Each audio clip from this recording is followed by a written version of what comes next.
मृत्यू म्हणजे काय? शेवट की नवीन आरंभ? मृत्यू हा शब्द ऐकताच आपल्या मनात भीती का निर्माण होते? खरंच मृत्यू म्हणजे शेवट आहे का? की नवीन सुरुवात? आपल्याला सगळ्यांनाच माहीत आहे की ज्याला जन्म आहे त्याला मृत्यू आहेच. तर हे मृत्यूचं खरं रहस्य आजही आपल्यासाठी गूढच आहे. विज्ञान सांगतं, जेव्हा हृदय, मेंदू आणि शरीराचे अवयव काम करणे थांबवते तेव्हा मृत्यू होतो. पण अध्यात्म काही वेगळंच सांगतं.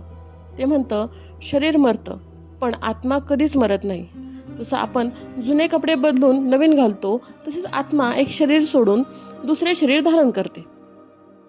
म्हणजे मृत्यू हा शेवट नाही का? तर जन्मामध्ये मृत्यू म्हणजे म्हणलं झालं तर 2 जन्मामध्ये एक थोडासा थांबा किंवा विश्रांती असं म्हणले जाते. जसं 2 दिवसांच्या मध्ये एक रात्र येते, तसंच 2 जन्मामध्ये एक मृत्यू असतो. काही लोक मृत्यूंच्या अगदी जवळून परत आलेत. काही लोक अगदी मृत्यूला बघून जवळून परत आलेत.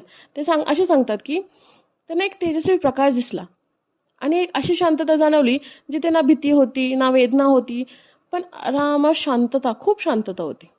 काहींना तर स्वतःचे शरीर खाली पडलेले दिसले आणि ते वरून सगळं पाहत होते.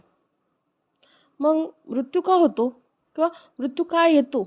अध्यात्म सांगतं, जेव्हा आपल्याला कर्माची हिशोब पूर्ण होतो तेव्हा आत्मा शरीर सोडतो.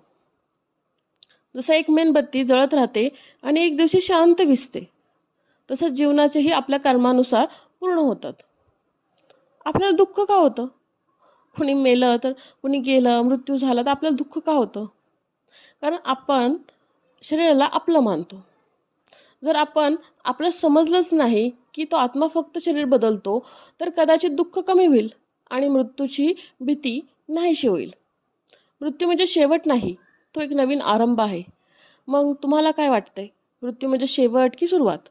कमेंटमध्ये नक्की सांगा आणि अशा प्रकारच्या रहस्यमय सत्यासाठी आरंभ रहस्यमयला सबस्क्राईब करायला विसरू नका.